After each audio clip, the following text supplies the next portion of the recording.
Hey guys, welcome back to our channel.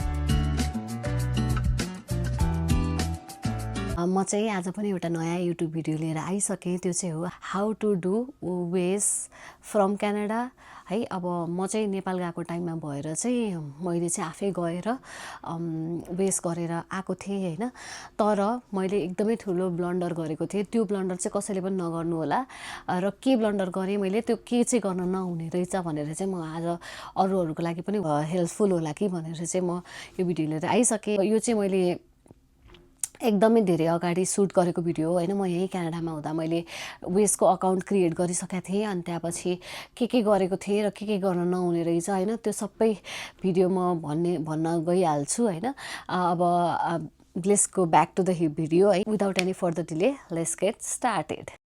फर्स्टमा चाहिँ हैन हामीले अब गुगलमा गएर WS भनेर टाइप गर्नुपर्छ है।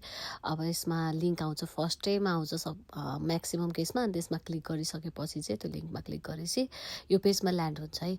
अब यो पेजमा ल्यान्ड भइसकेपछि चाहिँ हामीले त्यहाँ गेट एन्ड इभ्यालुएसन भन्नेमा क्लिक गर्नुपर्छ।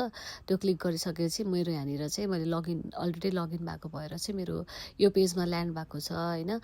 अब योमा गएर अनि कन्टिन्यू विथ एप्लिकेसन गर्ने है। अब यसमा चाहिँ जस्ट लगइन गरेर आफ्नो इमेलहरू हालिसकेपछि यो आउँछ के। अनि यो गरिसकेपछि चाहिँ अब यसमा नेक्स्टमा क्लिक गर्नु हैन। नेक्स्टमा क्लिक गरिसकेपछि चाहिँ हजुरहरू अर्को पेजमा ल्यान्ड हुन्छ है। अब चाहिँ हामीले हाम्रो एजुकेसनको डिटेल्सहरू यसमा राख्नुपर्छ है। अब मेरो चाहिँ ब्याचलर्स डिग्री थियो, हाइएस्ट डिग्री नेपालमा, त्यही भएर मैले चाहिँ ब्याचलर्स डिग्रीको चाहिँ यहाँनिर राखिसकेको छु हैन। यसमा आफ्नो डिटेल्सहरू भरिसकेको छु। अब हजुरहरूले पनि अब मैले चाहिँ अब एड अनदर क्रेडेन्सियल गरेर देखाएको। हजुरहरूले चाहिँ एउटा मात्र राख्ने हो हैन। एउटा ब्याचलर्सको हाइएस्ट डिग्री मात्र राख्नुपर्ने हो नि त, त्यही भएर मेरो ब्याचलर्स भएर मैले राख्दैछु। अब मेरो कन्ट्री नेपाल थियो, मैले नेपाल फिल गरेँ हैन। अनि त्यसपछि टाइप अफ एजुकेसनमा हायर एजुकेसन, नेम अफ इन्स्टिट्युसनमा चाहिँ हामीलाई एउटा कन्फ्युजन हुनसक्छ। त्यसमा चाहिँ के भन्दाखेरि हामीले न कि कलेजको नाम बट युनिभर्सिटीको नाम राख्नुपर्छ क्या। अब मेरो यो केसमा पूर्वाञ्चल युनिभर्सिटीमा म पढेको भएर चाहिँ मैले पूर्वाञ्चल युनिभर्सिटी लेख्नु पऱ्यो, खोपा कलेज होइन है। अनि त्यसपछि अब नेम अफ डिप्लोमा अर सर्टिफिकेटमा चाहिँ मेरो ब्याचलर अफ कम्प्युटर इन्जिनियरिङ हो हैन। त्यही भएर यसमा अब जे हो त्यही नै राख्नु पऱ्यो। मेरो चाहिँ ब्याचलर्स अफ कम्प्युटर इन्जिनियरिङ भएर मैले चाहिँ त्यही राख्दैछु हैन। अनि आफ्नो फर्स्ट नेम र लास्ट नेम राखिसकेपछि चाहिँ फिल्ड अफ स्टडी पनि राख्नु होला है। आफ्नो जे हो त्यही नै, मेरो कम्प्युटर इन्जिनियरिङ भएर मैले त्यही राखेँ। अनि इयर रिवार्डेडमा चाहिँ है, इयर अवार्डेडमा चाहिँ हामीले कुन दिन चाहिँ हाम्रो ट्रान्सक्रिप्ट आएको, कुन वर्षमा आएको त्यो राख्नुपर्छ हैन। मोस्टली लास्ट इयर नै हुन्छ हैन। अनि इयर एटेन्डेन्टमा कहिलेदेखि पढाइ सुरु गरेर कहिले सक्यो त्यो राख्नुपर्छ हैन। अनि त्यसपछि त्यो राखिसकेपछि सेभ गर्नुपर्छ है त। अब नेक्स्ट पेजमा चाहिँ हामीले हाम्रो एड्रेसहरू राख्नुपर्छ हैन। त्यहाँ मैले पहिले नै एड गरिसकेको छु, तर हजुरहरूले चाहिँ त्यहाँनिर आफ्नो एड्रेसहरू कहाँनिर चाहिँ डेलिभर गर्नुपर्ने हो त्यो के अरे त्यो चाहिँ त्यहाँ राख्नुपर्छ हैन। अनि मैले चाहिँ यसमा अब डेलिभरी मेथड चाहिँ स्ट्यान्डर्ड र नेक्स्ट डे भन्ने हुँदो रहेछ। मैले चाहिँ के अरे स्ट्यान्डर्डवाला नै गरेको थिएँ क्या हो हैन। अनि त्यो गरिसकेपछि चाहिँ हाम्रो कि त नेक्स्ट डे गरेको थिएँ। त्यो दुइटामा एउटा आफूलाई जति चाँडै चाहिन्छ त्यही अनुसारको बेसिसमा हजुरहरूले गर्नुपर्ने हुन्छ हैन। यहाँनिर सेलेक्ट गर्नुपर्ने हुन्छ।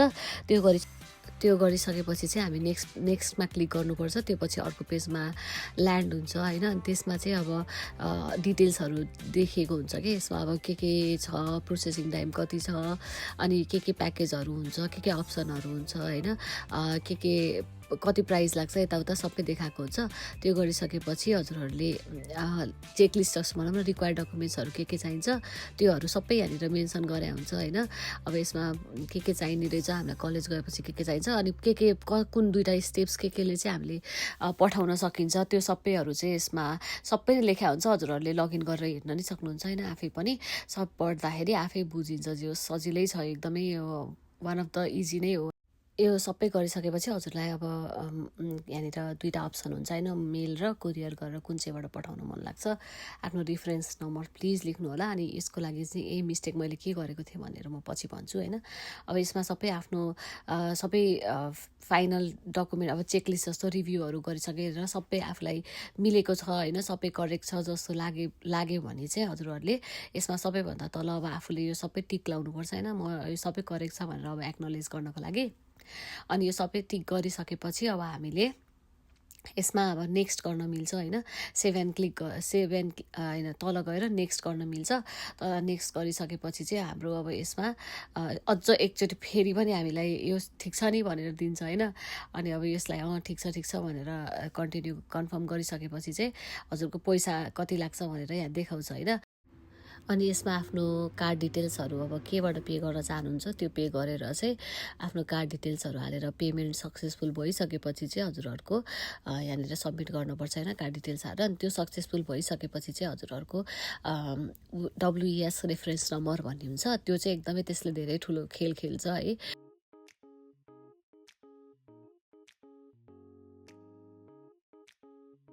नेक्स्ट स्टेप भनेको चाहिँ अब हजुरहरूले यहाँनिर तल अपलोड गर्ने ठाउँ हुन्छ होइन, त्यसमा अब आफ्नो ट्रान्सक्रिप्ट अनि त्यसपछि प्रोभिजन अथवा अब डिग्री कम्प्लिसनवाला कुनै छ भने त्यो सबै हजुरहरूले चाहिँ अपलोड गर्नुपर्छ क्या। किनभने दुइटै भेरिफाई गर्नु पऱ्यो नि त, आफूले पठाएको डकुमेन्ट र अनि त्यसपछि त्यो चाहिँ अनलाइनवाला भेरिफाई गर्नलाई पठाउँछ है। अनि त्यो गरिसकेपछि चाहिँ अब हजुरहरूले यहाँनिर यो चाहिँ डाउनलोड गर्न पर्ने रहेछ। यहीँभित्र लिङ्कमा गएर मात्रै चाहिँ होइन, आफ्नो प्रोफाइल खोलेर मात्रै WES एकाडेमिक रिपोर्टवाला फर्म पनि होइन, रेकर्डवाला फर्म पनि र यो कुरियरवाला पनि हजुरहरूले आफैले चाहिँ यहाँभित्र लगइन गरेर चाहिँ हजुरहरूले भर्नु होला होइन। मैले चाहिँ के गरेँ भन्दाखेरि मेरो केसमा चाहिँ मैले बाहिरबाट डाउनलोड गरेँ क्या। यसरी चाहिँ मैले डाउनलोड गरेको थिएँ होइन, WES एकाडेमिक फर्म भनेर। यसरी कहिले पनि नगर्नु होला। उतापट्टि आफ्नै लगइनमा गएर हजुरहरूको त्यो फर्म हुन्छ, त्यसमा हजुरहरूको रिफरेन्स नम्बर अलरेडी एड हुन्छ होइन। त्यसरी हजुरहरूले चाहिँ भर्नुपर्छ होइन। अब यहाँ मेरोमा देखाइहाल्छ नि यहाँनिर रिक्वायर्ड भनेर मात्र छ नि त, तर हजुरहरूले लगइन गर्नुभयो भने चाहिँ के हुन्छ त भन्दाखेरि यसरी डाउनलोड प्लिज नगर्नु होला। गएर हजुरहरूले आफ्नो WES वाला लगइन गरेर त्यहाँनिर एकाडेमिक फर्मको त्यो डाउनलोड गर्ने अप्सन हुन्छ, त्यहाँबाट डाउनलोड गर्नुभयो भने डाइरेक्ट नै यो लेख्न पर्दैन, डाइरेक्ट नै रेफरेन्स नम्बर लेखेरै आएकोवाला फर्म डाउनलोड हुन्छ होइन। अनि त्यसपछि कुरियरवालामा पनि भित्रैबाट नै हजुरहरूले कहाँ गर्ने भनेर चाहिँ देख्न सक्नुहुन्छ। बाहिरबाट केही पनि नगर्नु होला होइन। मेरो चाहिँ त्यही ब्लन्डर भएको थियो, मैले त्यही भएर योवाला नै देखाएको हो, यसरी चाहिँ गर्न हुँदैन भनेर होइन। WES कै लगइनमा गएर चाहिँ गर्नुपर्छ। अब अहिलेको मेरो रिसेन्ट भनेको चाहिँ मैले डबलचोटि चाहिँ गर्न पऱ्यो। फर्स्टचोटि त हामी नै गएको थियौँ, सेकेन्डचोटि उहाँको साथीलाई भनेर अनि उहाँले गरेर लिएर आइदिएर हामीले नेपालबाटै आउँदाखेरि लिएर आएको थियौँ। अनि त्यो पछि अनि हामी फेरि क्यानाडा पोस्टमा गएर अनि त्यसलाई चाहिँ बाई मेल कुरियर गरेर पठायौँ होइन। अनि अहिले चाहिँ मेरो इभ्यालुएट भएर आउँदैछ भनिरहेको छ, अब होपफुल्ली चाँडै आउँछ होला होइन। अब चाहिँ फाइनली हाम्रो वेस पनि हुन्छ होइन। उहाँले पनि अब गराउनु भएको छ, त्यो विषयमा उहाँले नै भिडियो बनाउनुहुन्छ। उहाँको चाहिँ पोखरा युनिभर्सिटीबाट हो, मेरो चाहिँ पूर्वाञ्चल युनिभर्सिटीबाट हो। सो अब पूर्वाञ्चल युनिभर्सिटीमा कसैलाई गराउनु छ वेस भने के गर्न पर्छ होइन, ट्रान्सक्रिप्ट र त्यो डिग्री अफ सर्टिफिकेसन त्यो कन्भोकेसनवालाको पेपर छ भने त्यो, अनि त्यसपछि ट्रान्सक्रिप्ट अनि इनकेस छैन भने प्रोभिजन सर्टिफिकेट र अनि त्यसपछि हजुरहरूले गर्न सक्नुहुन्छ। सो गाइज यही नै हो होइन। मेरो अब मैले थाहा भएको जस्तो मैले गरेको जस्तो होइन, सबै मैले स्टेपहरू भनि नै रहेको छु, भनि नै हालेँ होइन।